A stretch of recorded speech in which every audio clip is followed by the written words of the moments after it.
பாடல்களின் மூலம் ஒரு புரட்சியே செய்தவர் சிவவாக்கிய சித்தர். அவர் பாடிய பாடல்தான் இது. மாதந்தோறும் பெண்களுக்கு இயற்கையாகவே வரும் தூய்மை எனப்படும் உதிரப்போக்கு. அவள் தூய்மையானவள் என்பதற்கு சான்று. அந்த தூய்மை நின்று போனால் அவள் கருவை தாங்கி இருக்கின்றாள் என்பதே காரணம். அந்த தீட்டில் கலந்தே உடலும் உயிரும் வளர்ந்து உருவாகி ஜனிக்கின்றது. நாதமும் விந்துவும் கலந்தே உயிர்கள் யாவும் உண்டானது.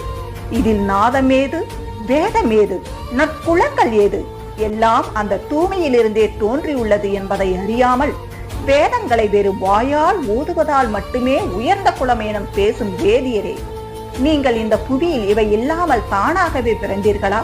அது எப்படி என கூறுங்கள் என கேட்கின்றார் சிவவாக்கிய சித்தர். மனிதா, சிவனை பற்றிய பின் நல்லவர், கெட்டவர், சுத்தம்,